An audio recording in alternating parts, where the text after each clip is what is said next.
começar com uma pergunta para vocês. O que vocês entendem por evangelho? Quando eu falo assim, né? Ah, o evangelho. O que vocês entendem? Eu queria que alguém falasse assim. O que é o evangelho para você?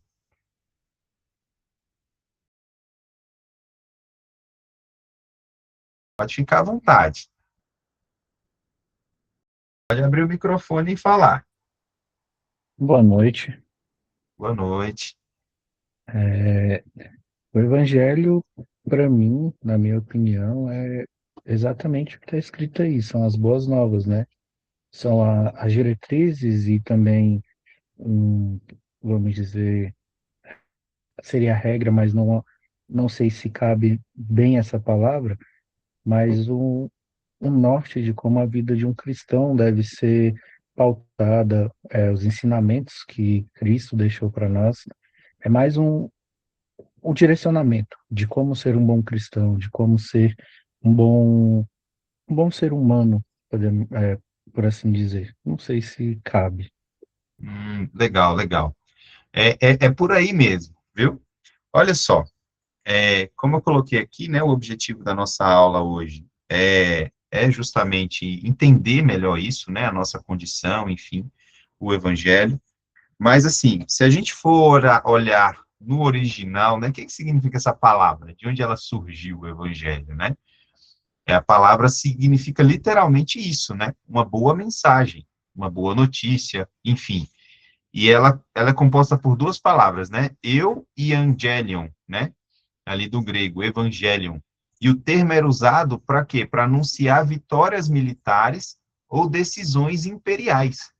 Então, quando um general vencia uma batalha naquela época, alguma coisa, ele trazia as boas notícias, o evangelho, né? E a mesma coisa foi quando Cristo começou a ser anunciado. As boas novas, o evangelho, as boas notícias acerca do reino. E acabou que essa palavra, ela se tornou a própria notícia, né? Como a gente fala, os quatro evangelhos, né? As quatro boas notícias, né? Então, a ideia do evangelho é essa, são notícias boas, né? E a gente vai ver do que se tratam essas notícias. Só um detalhe, o evangelho não é autoajuda, não é moralismo, não é algo simplesmente para que você seja uma pessoa melhor. A definição do evangelho é o que a gente encontra em Romanos 1,16. Romanos 1,16. Opa, alguém está chegando aqui. Romanos 1,16 é um texto muito poderoso, e ele diz assim, ó, Paulo diz, bem-vindo. Paulo diz assim, ó, não me envergonho do evangelho, das boas notícias acerca do reino de Deus. Por quê? Porque essas notícias, é o poder de Deus para a salvação de todo aquele que crê. Primeiro do judeu, depois do grego. Então, essa notícia é uma notícia sobre o que Deus fez na história, sobre a morte, a vida, a morte e a ressurreição de Jesus Cristo. Então, o evangelho não é só um conselho sobre o que a gente deve fazer, mas é uma proclamação sobre o quê? Sobre o que Deus já realizou por nós e em nós. Então, ficou claro esse início do que é esse evangelho? Deu para entender?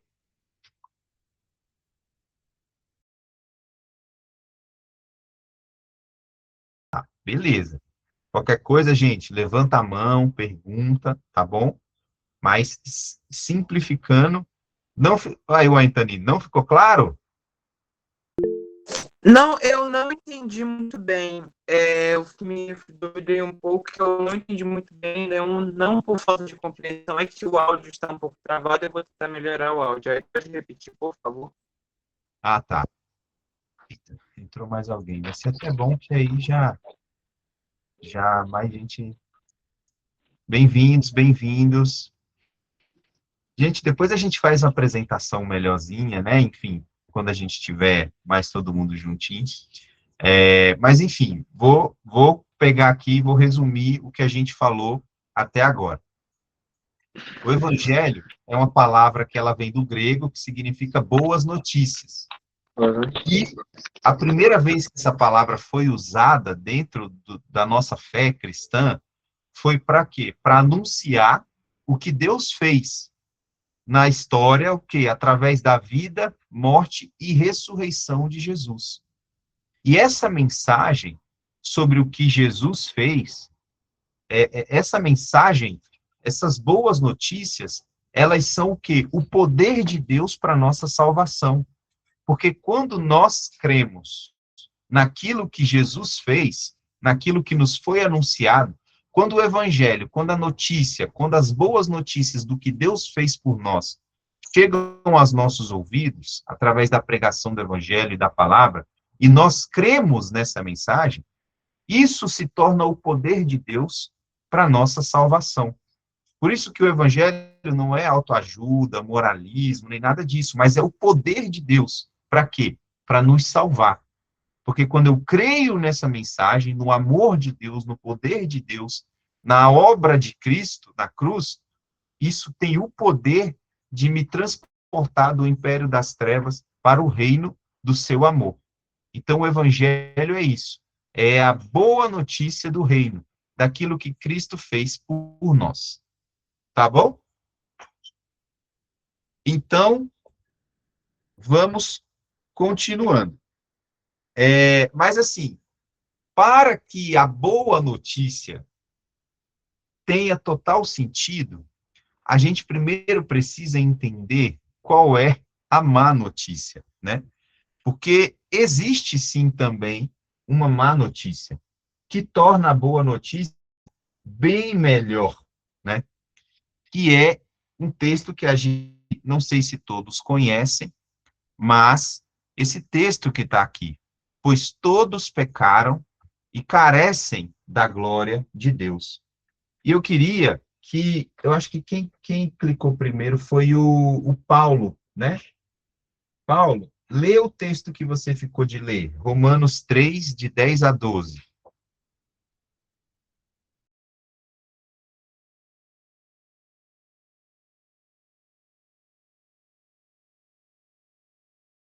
Paulo, tá aí?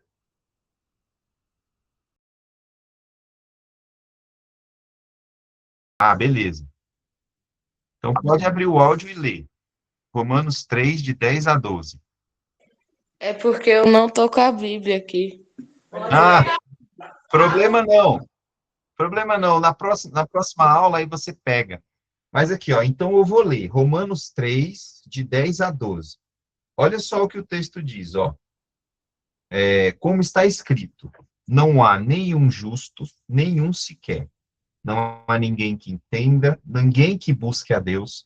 Todos se desviaram, tornaram-se juntamente inúteis. Não há ninguém que faça o bem, não há um sequer. Então, esse texto, ele mostra algo muito, muito, muito a nosso respeito. O que é que esse texto mostra ao nosso respeito? Que não existe uma pessoa boa, que não existe uma pessoa que seja perfeita, que não existe uma pessoa que, aos padrões de Deus, seja ok, sabe? Esse texto mostra para a gente que o quê? Que o pecado, ele não é só fazer coisas ruins, que às vezes a gente tem em mente, né? Ah, só fazer coisa ruim e tal. Então, o pecado não é só errar. O pecado é uma coisa muito mais séria, né? Ninguém é naturalmente bom diante de Deus. E todos nós estamos nessa mesma condição, né? Ó, quem ficou de ler o Jeremias 17, 9? Foi Daniel. Você consegue ler, Daniel? Consigo. Ah, beleza. Jeremias 17, 9. Deixa eu só pegar aqui.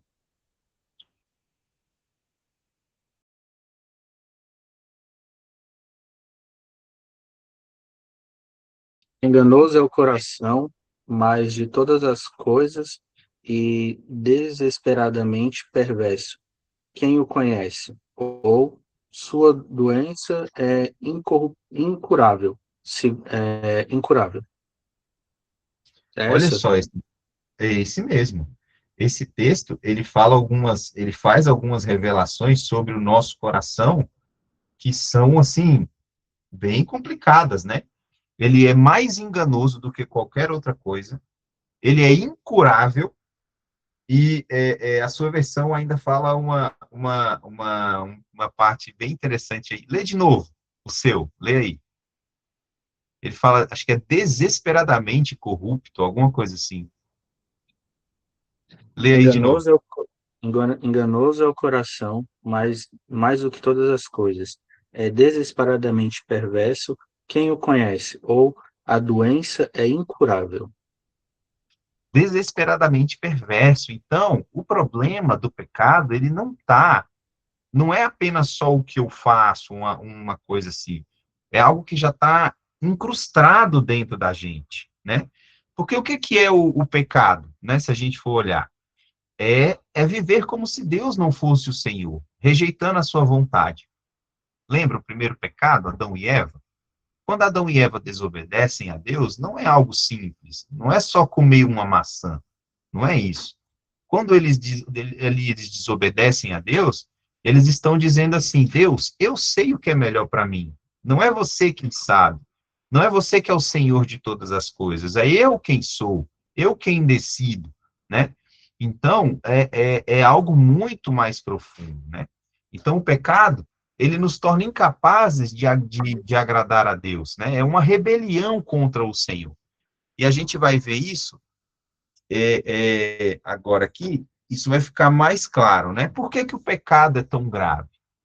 E isso é muito importante para quê? Para a gente entender o tamanho da boa notícia.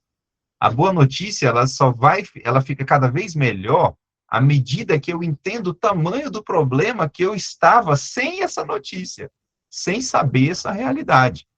Então, olha só, o, o texto de Romanos 6:23, o que que ele diz? O salário do pecado é a morte, mas o dom gratuito de Deus é a vida eterna. E Isaías 59, as nossas iniquidades fazem separação as vossas iniquidades fazem separação entre vós e o vosso Deus. Qual é o problema do pecado? O problema do pecado como um todo, né, não só o pecado específico, mas o pecado em si, o pecado original, o pecado que nos corrompe, né? Porque nós pecamos porque somos pecadores, né? Nós não somos pecadores porque pecamos, né? Está na nossa identidade isso. Mas em Cristo nós recebemos uma nova identidade, mas enquanto não estamos em Cristo, essa identidade do pecado, ela está em nós. E o pecado é grave porque, como a gente viu aqui no texto de Isaías, ele estabelece uma separação entre nós e Deus, né? E essa separação que o pecado causa entre nós e Deus, ela não é uma coisa temporária, não é igual aqui na Terra que eu fiz uma coisinha, vou ali, peço uma desculpa, uma coisa e tal. Por quê? Porque essa separação, ela é determinada pela natureza do pecado. Quando a gente peca contra o Senhor, a gente se torna inaceitável diante de Deus. Você quer ver um exemplo? Por exemplo, quando você, por exemplo, conta uma mentira para uma criança. Ah, a criança está fazendo alguma coisa, aí você inventa alguma mentira. Não, come isso que a gente vai para o shopping. Aí a criança vai e come e tal. Aí ela fica esperando você ir para o shopping, e você não vai. Aquela mentira, ela tem uma consequência. A criança vai chorar, quando ela souber que você não vai, ela vai ficar com raiva e tudo. Beleza, teve uma consequência. Agora, uma mentira contada por uma criança é totalmente diferente de uma mentira contada, por exemplo, para um juiz, diante de um tribunal. Então, uma mentirinha para o juiz já é uma coisa terrível. Se você mentir diante de um tribunal, você está enrolado, você vai preso. Agora, imagina quando você mente, imagina quando a pessoa que você ofendeu, é o Deus infinito. Não é um juiz, não é um rei. É o Deus infinito que criou todas as coisas. Então, quando aquele que é ofendido pelo nosso pecado, pela nossa mentira, pela nossa traição, pelo nosso palavrão, pelo nosso pensamento, pela nossa, enfim, por tudo aquilo que a gente peca, por mais que a gente peque contra outra pessoa, quem é mais ofendido em todo esse processo é o Senhor. Então, se a minha ofensa é contra o Deus infinito, a minha ofensa, ela toma proporções infinitas também. É igual, por exemplo, eu ir lá no Museu do Louvre, lá na França, e aí eu vou e rasgo a Mona Lisa, por exemplo, né, a pintura da Mona Lisa. Não tem como eu reparar esse dano. Não tem como, assim, eu fiz algo. O quadro da Mona Lisa custa mais de US$ 1 bilhão, eu acho, ou enfim, é mais de US$ 500 milhões. Não sei se já chegou a 1 bilhão. Mas, assim, não tem como você reparar uma coisa dessa. Não, assim, você fez algo que é inimaginável. Então, o pecado é grave, por quê? Porque ele nos torna condenáveis diante de Deus, porque Deus é santo. Deus não pode conviver com o pecado, né? E as consequências do pecado, as consequências espirituais, elas são o quê? Irreversíveis. Não tem como eu mudar essa situação. Ó, o texto de Romanos 3, que a gente leu, cadê ele aqui, ó? Romanos 3:23, né? Pois todos pecaram e carecem da glória de Deus. Tem uma outra versão que diz: todos pecaram e destituídos estão. Ou seja, o que é destituir? Você perdeu aquele posto, já não volta mais. Então, todos pecaram e destituídos estão da glória de Deus, né? Então, a consequência do pecado é tão grande que a gente, como ser humano, não pode fazer nada para reparar o dano. Assim como, se você for no Museu do Louvre e rasgar a Mona Lisa, você pode trabalhar a sua vida inteira, inteira, que você não consegue reparar aquele dano, não tem como, né? Enfim, a não ser que você seja uma das pessoas mais ricas do mundo, sei lá, você seja o Elon Musk, e aí você até consegue comprar a Mona Lisa, enfim, e tal. Só que o pecado é um problema muito mais grave. Você pode ser a pessoa mais rica do mundo, mais bonita do mundo, a pessoa mais bondosa do mundo. Não tem como, por quê? Porque o pecado, ele afeta todos os aspectos da nossa vida, né? Então, ele vai gerar a pessoa mais santa que tem. A Bíblia diz que as nossas melhores ações, elas são como trapos de imundícia, porque elas estão carregadas de pecado, de questões. O pecado, ele vai muito mais fundo do que só aquela coisa que a gente vê, né? O pecado, por exemplo, a gente nem imagina, mas, por exemplo, qual é o primeiro mandamento, né? Amarás o Senhor teu Deus de todo o teu coração. Quem ama o Senhor de todo o coração o tempo todo? Ninguém. Outra coisa, a gente peca por deixar de fazer o bem. Ah, a gente não fez mal para ninguém, mas se a gente deixar de fazer o bem, a gente também peca. Então, não tem como para onde a gente fugir, né? Então, o pecado, ele vai gerar separação de Deus, ele vai gerar morte espiritual e vai gerar juízo. Por quê? O salário do pecado é a morte. Aquele que pecar, morrerá, não tem outra saída, não tem outra solução. Se Deus não intervir nessa situação, se Deus não fizer nada em nosso favor, o nosso destino é a perdição. O texto, a gente até vai ler esse texto, mas o texto de João 3,16, quem ficou de ler? Foi a Priscila. Lê, Priscila, só para a gente concluir, João 3,16. Boa noite. Boa noite. Porque Deus amou o mundo de tal maneira que deu o seu Filho unigênito, para que todo aquele que nele crê não pereça, mas tenha vida eterna. Aí, obrigado. Olha só, tem um detalhe nesse que às vezes passa batido. Todo aquele que nele crê não pereça. Ou seja, o perecer, ele é uma situação que ela está aplicada a todos os homens. Ou seja, porque Deus amou o mundo, que deu seu Filho, para que todo aquele que nele crê não pereça. Então, se Deus não tivesse dado o seu Filho, a situação de todos nós seria o quê? De perecer. A gente não conseguiria reparar o tamanho do dano que a gente causou, a santidade de Deus e que a gente causa diariamente com nossas palavras, ações, pensamentos, atitudes e tudo. Tudo isso está entremeado de pecado, né? Enfim, então, ó, nenhuma boa obra, religiosidade, esforço humano pode remediar ou apagar a mancha do pecado, né? Então, não tem o que a gente fazer. Até aqui ficou claro? Ficou alguma dúvida?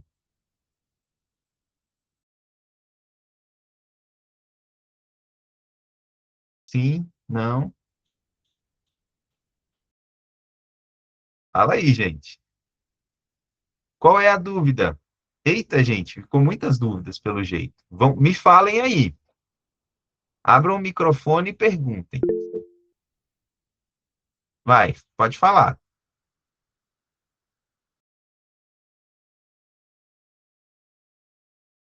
Bom, Pode falar. eu tenho uma dúvida em se a gente comete um pecado meio que sem querer, o que Deus perdoa? Sim. A gente vai ver agora. A próximo slide é sobre a solução do problema do pecado. Eu tô mostrando para vocês o tamanho do problema. Depois a gente vai chegar na solução que Deus propôs para nós. Mas tem solução, sim. Oi, Anthony, você levantou a mão? Sim, a mão sim. Mais sobre uma certeza, tipo assim, uma dúvida se eu calculei certo, se eu compreendi certo. Pelo que eu entendi, o pecado não pode ser perdoado, mas, na verdade, pode ser sim perdoado, mas o único jeito de ser perdoado é Espera aí, falhou no final. O único jeito de ser perdoado é? através de Deus. Exatamente. O ponto é todo esse. Não tem nada que você possa fazer para resolver o problema do seu pecado. Porque o seu pecado, ele não tem como você resolver esse problema. Sem pagar, né? Você teria que pagar. O salário do pecado é a morte. A gente teria que morrer para resolver esse problema. Mas se a gente morrer, acabou tudo. Então, a gente tem que tentar resolver esse problema sem morrer. Aí que está o problema, né? Mas se o pecado só resolve morrendo e a gente não pode morrer, e aí? Esse é o problema, né? E é aí que vem a grande solução que Deus propõe pela sua misericórdia, que é quem? Jesus Cristo, né? Eu vou tirar seu áudio aqui, Anthony, qualquer coisa você só fala, tá bom? Tá, se tiver alguma dúvida, fala. Beleza. Então, aqui a gente chega no Evangelho. Esse é o Evangelho propriamente dito, as boas novas, a solução para o problema insolucionável até o momento. Então, o que acontece? A gente leu João 3,16, né? Deixa eu ver aqui se tem. Eu quero que quem ficou de ler Pedro foi o Gabriel. Lê aí, Gabriel. 1 Pedro 3,18. Boa noite. Boa noite. Diz assim: porque também Cristo padeceu uma vez pelos pecados, o justo pelos injustos, para levar-nos a Deus, mortificado, na verdade na carne, mas vivificado pelo Espírito. Boa. Então, o justo pelos injustos, né? Esse é as boas novas, né? Então, como a gente viu, a restauração do nosso relacionamento com Deus, do problema que a gente mesmo criou, estava fora da nossa possibilidade humana. A gente não tinha como resolver isso. A nossa ofensa, ela era infinita. Por quê? Porque Deus é um Deus infinito. Então, não tinha como nós, seres finitos, resolver um problema infinito, né? Então, a gente estava condenado a uma existência separada de Deus, né? Aí vinha um ponto. Ah, Deus poderia, então, só perdoar a gente, né? Ah, Deus perdoa, pronto. Mas seria justo, por exemplo, um exemplo, uma pessoa que, sei lá, um ladrão de banco, ou enfim, esse pessoal que tenta enganar as pessoas, né? Que fica ligando no telefone, fala, aqui é do Banco Itaú, você tem um negócio aqui, aí ele te engana e rouba todo o seu dinheiro do banco. Aí essa pessoa, ela é pega e tal. Aí quando chega na hora lá, diante do juiz, no julgamento, aí o juiz fala, não, você está perdoada, pode ir lá, vai tranquilo, não tem problema não. Esse juiz, se ele fizesse isso, ele não seria um bom juiz, ele seria um mau juiz. Por quê? Porque o pecado, as nossas falhas, elas não são simplesmente perdoadas como se nada fosse. Não é assim que funciona. Deus, ele nos perdoa, mas por quê? Porque ele pagou pelo nosso pecado. A gente viu, a gente leu agora há pouco que o salário do pecado é a morte, Romanos 3:23. Só que aí a gente tem um problema. Porque, por exemplo, Deus é amor. Isso a gente ouve sempre. Deus é amor. E o amor de Deus, ele tem uma característica que ele é um amor resgatador. Ele é um amor que busca, ele é um amor que vai atrás, que restaura, que resgata. Então, aí você tem uma questão, porque Deus também é justo. E a justiça de Deus requer a punição do pecador. Não é justo que alguém que cometeu um crime não pague por esse crime. Isso é injusto. Aquele crime ele tem que ser pago. Então, você está diante de um dilema. A gente está aqui, pecadores. O salário do pecado é a morte. Se Deus fosse justo com a gente, Deus falar, vou ser justo com vocês. O que ele iria fazer com a gente?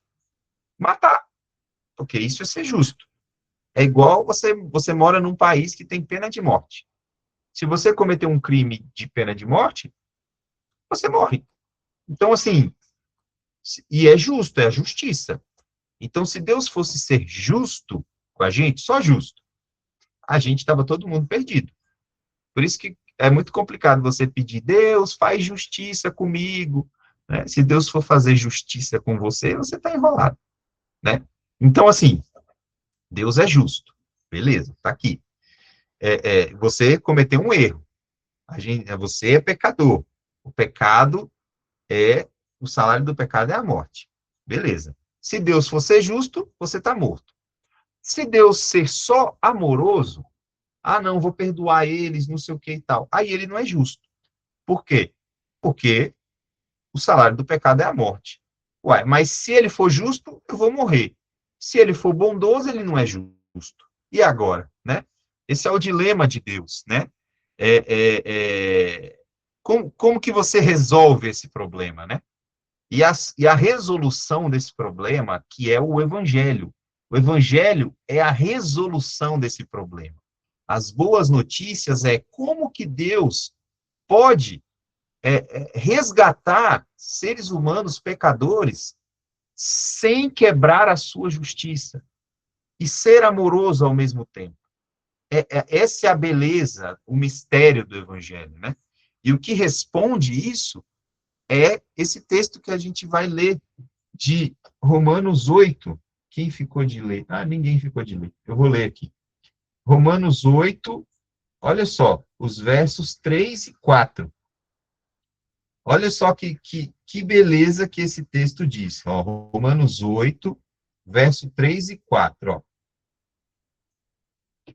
E assim condenou Deus o pecado na carne, a fim de que as justas exigências da lei fossem plenamente satisfeitas em nós, que não vivemos segundo a carne, mas segundo o Espírito.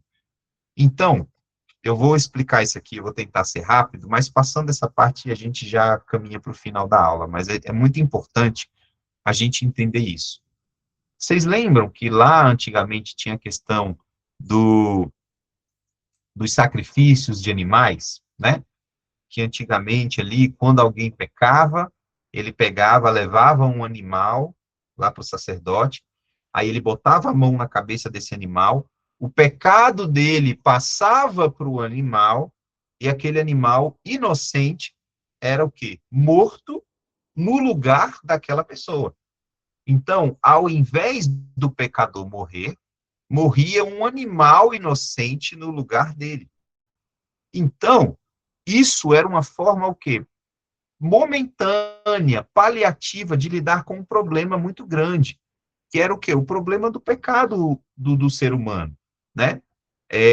Aquilo ali, aqueles sacrifícios do Antigo Testamento, era uma forma de Deus ilustrar e mostrar o quê? O tamanho do problema, e desde aquela época apontava para quê? Para um sacrifício final que aconteceria. Então, Deus, quando envia Jesus para nos salvar, para conquistar a nossa salvação, isso acontece de duas formas bem interessantes. Primeiro, por que que Jesus é chamado de o Cordeiro de Deus, né? Que tira o pecado do mundo. O cordeiro é um animal que era símbolo de pureza. E Jesus, ele cumpriu a lei. Jesus viveu sem pecar. Então, ele nunca pecou. E como ele nunca pecou, ele não precisava morrer. O salário do pecado é a morte. Se você não pecou, você não morre. A gente morre porque todo mundo peca. Então, ele viveu sem pecar, que é o que diz Hebreus 4:15, que quem ficou de ler foi Hebreus 4:15, foi o Anthony. Lê aí, Anthony, Hebreus 4:15. Hebreus ou Hebreus? Oi? É Pebleus ou Hebreus? Hebreus. Hebreus. Hebreus. Hebreus. Oh, meu Deus, cadê Hebreus? Não tô achando. Cansagem. Que é boa. Cadê, galera? Eu... Aqui. Hebreus qual? 4:15. 4:15, aqui. Isso, lê aí. Pois não é um sumo sacerdote que não possa compadecer as nossas fraquezas, mas sim em que, como nós, passou por todo tipo de tentação sem pecar. Tá. Eu vou ler aqui de novo, porque o seu tá dando muito chiado aqui, tá bom? Eu acho que o pessoal não entendeu. Mas eu vou ler aqui, tá? Valeu aí, brigadão. Ó, o texto diz assim, ó: não temos um sumo sacerdote que não possa se compadecer das nossas fraquezas, mas sim alguém que, como nós, passou por todo tipo de tentação, porém sem pecado. Então, Jesus, ele cumpriu plenamente a lei. A lei, ele não quebrou nenhum mandamento, ele viveu sem pecar. E outra coisa, ele deu a sua vida voluntariamente na cruz, morrendo em nosso lugar. Aí que entra o amor de Deus. Deus, aqui, ó, Romanos 5:8, tá aí no slide. Deus prova o seu amor para conosco pelo fato de Cristo ter morrido por nós, sendo nós ainda pecadores.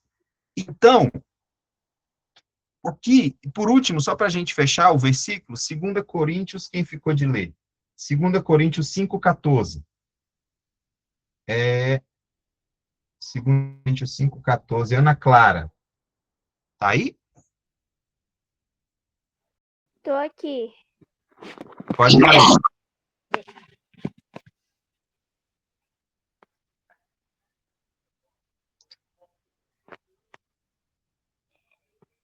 Sabendo que ressuscitou o Senhor Jesus, nos ressuscitará também por Jesus.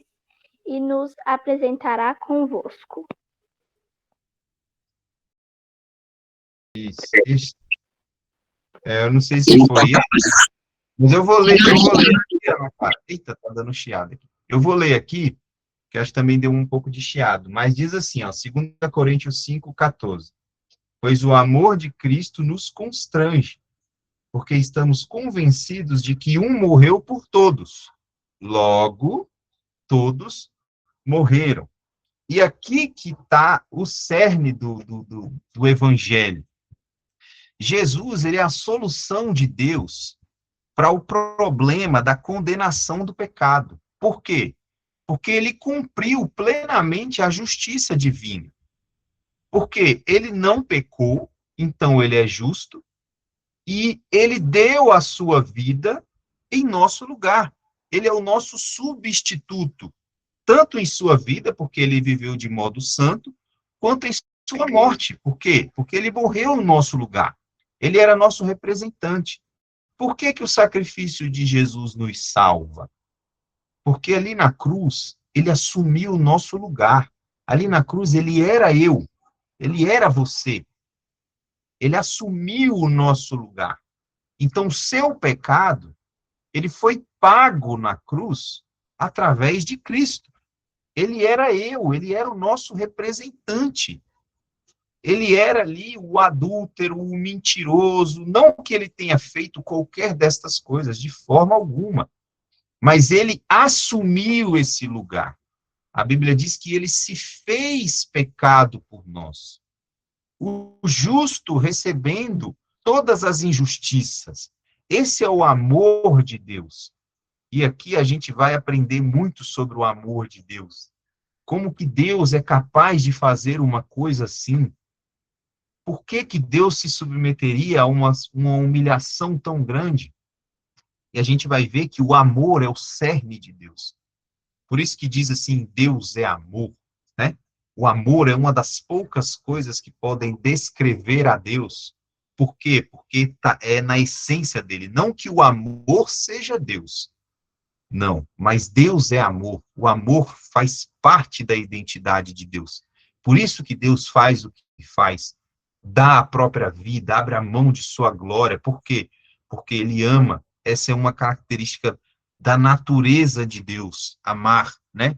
E assim, esse sacrifício de Jesus nos livra plenamente da consequência do pecado. Não só de forma circunstancial, ou seja, naquele momento, como era antigamente com os animais, né? Você resolvia o problema daquele pecado. Um animal morreu para pagar um pecado. Aí você pecava de novo, já tinha que morrer outro, né? Coitado.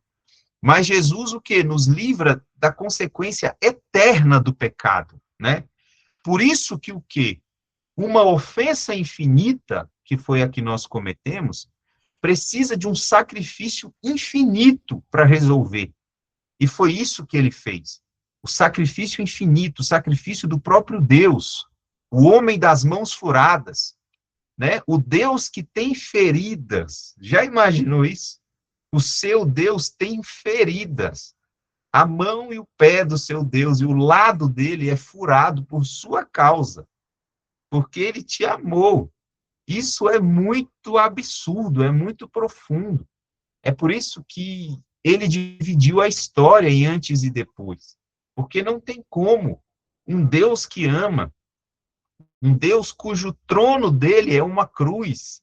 Isso é absurdo, isso não existe. Isso é só porque Deus é amor, não tem outra explicação. Amém? Alguma dúvida até aqui?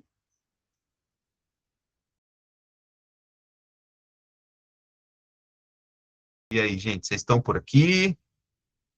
Sem dúvidas? Tudo beleza? Gente, na dúvida, levantem a mão, perguntem, tá bom? Agora, já caminhando para o fim da nossa apresentação de hoje. Ah, tá. Ixi, eu falei desse slide aqui sem passar para ele. Mas agora, a gente tem algo muito interessante, que é o quê? Tá, eu entendi o que eu entendi o tamanho do problema do meu pecado. Eu entendi o que Jesus fez. O que eu preciso fazer? E essa é uma das partes mais importantes dessa aula. A nossa resposta à obra de Jesus. Aqui, o texto, deixa eu ver. Quem ficou de ler Marcos 1,15 foi o Ítalo. Leia aí, Ítalo, Marcos 1,15. Ah, enfim chegou o tempo prometido. Proclamava: o reino de Deus está próximo. Arrependam-se e creiam nas boas novas.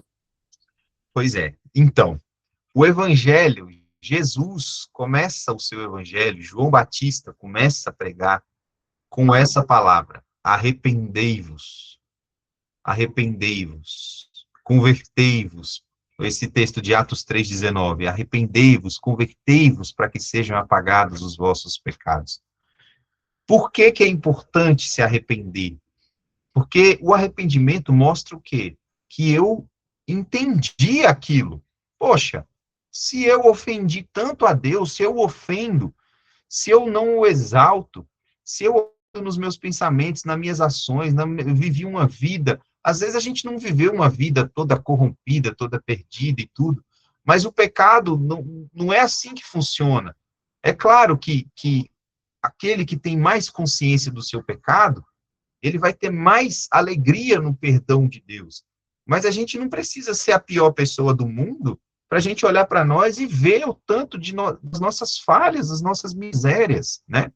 Então, o primeiro passo é o quê? Que eu acredito que muitos de vocês tomaram, é o quê? Arrepender, reconhecer a sua condição. Primeiro aqui, ó, os 3 elementos. O primeiro, admitir o tamanho do seu pecado, da sua ofensa contra a santidade de Deus.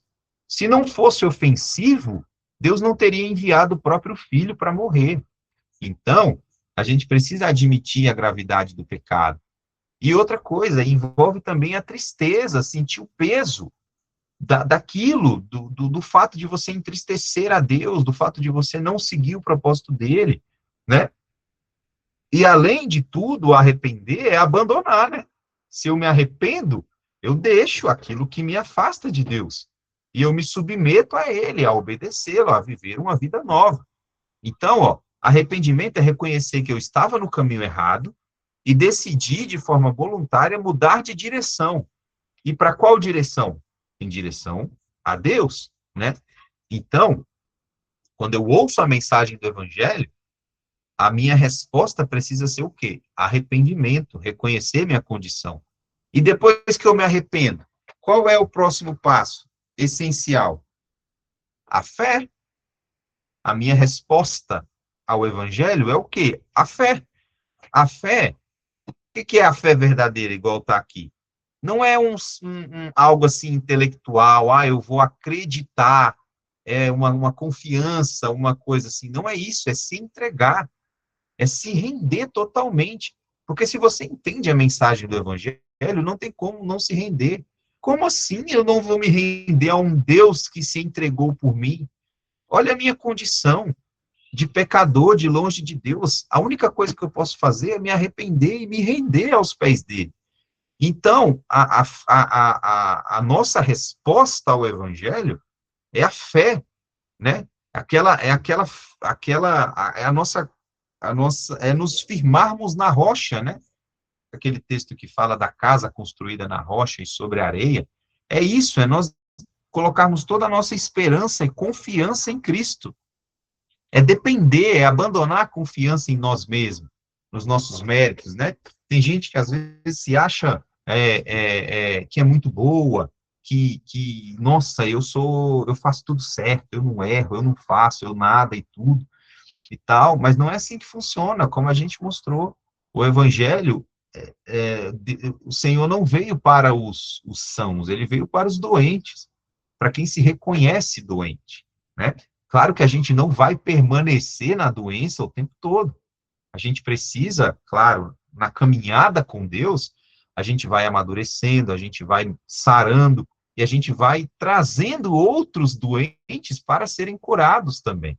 Mas claro que a gente não vai ser curado 100% aqui, né?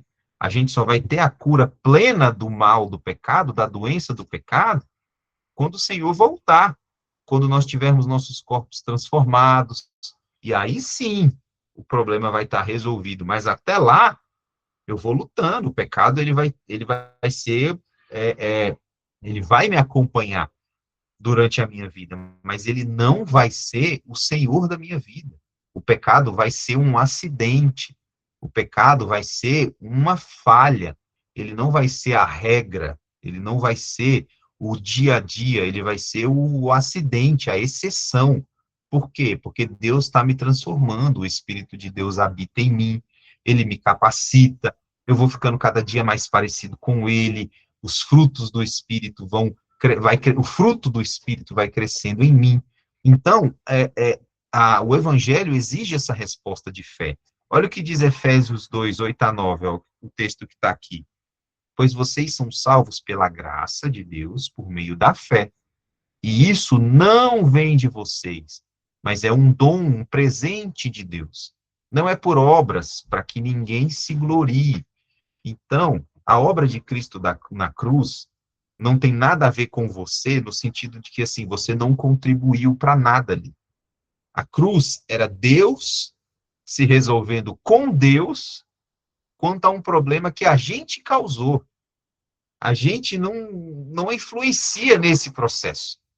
É uma obra de Deus com Deus. O inimigo é só o acusador. Tem até aquela ideia, né, de que, Deus estava pagando para o diabo, Não, o diabo nessa história, ele está igual a gente, assistindo a obra de Deus. Ele, claro, que ele se alegra de ver Deus sofrer, de ver o Filho de Deus padecer, mas Jesus não está pagando nada para o diabo. Ele está se resolvendo com Deus, porque nós pecamos contra Deus, nós ofendemos a Deus. Era ele quem o salário do pecado é a morte, não era o diabo que iria, não, nós ofendemos a Deus.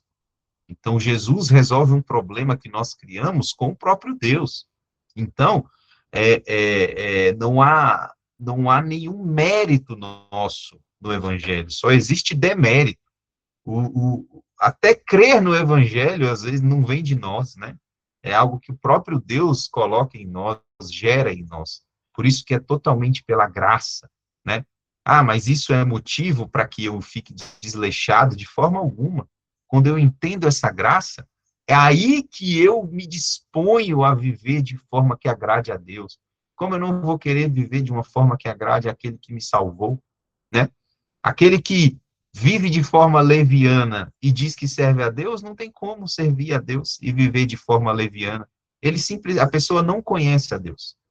Quem conhece a Deus não tem como. Por quê? Porque você é preenchido de um santo temor. Você é preenchido de quê? De humildade diante de Deus. Você não consegue viver de forma leviana tendo conhecido a Deus. Então, quem diz que conhece a Deus e vive de forma leviana, não conheceu. Porque conhecê-lo envolve temor, envolve tremor, envolve amor, envolve confiança, envolve entrega, submissão. Então, não adianta eu dizer que ando com Deus e vivo de qualquer jeito. Não é assim. Mas é um processo, gente. É uma obra, é um processo. A gente vai crescendo, amadurecendo na fé. Não adianta você querer amanhã já tá. Não. É um processo. A gente cai, levanta, se arrepende, muda, vai. Até a gente ir caminhando, até chegar, como a palavra diz, a estatura de varão perfeito. Né? A gente tem que buscar essa estatura, buscar ser parecido com Jesus. Mas é um processo. Tá? E o início desse processo é justamente esse: reconhecer que você não é suficiente, você não é capaz, e que se não for Deus agindo em você, você não consegue. O que Jesus falou para os discípulos? Sem mim, para os discípulos e para nós, sem mim, nada podeis fazer. Eu falei isso também na aula de ontem. Né?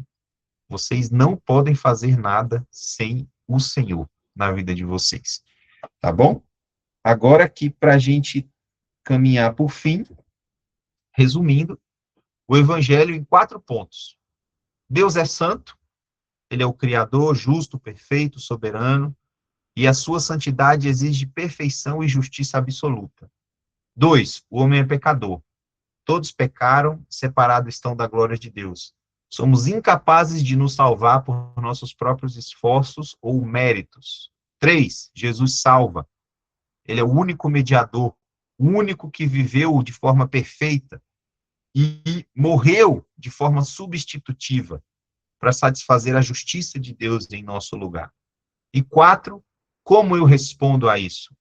Primeiro, com arrependimento, reconhecendo a minha condição e com o desejo de mudar de direção. E outra, fé. Eu confio totalmente em Cristo, na sua obra. Eu me agarro em Cristo, no que Ele fez por mim, por amor. E eu vivo à luz dessa fé.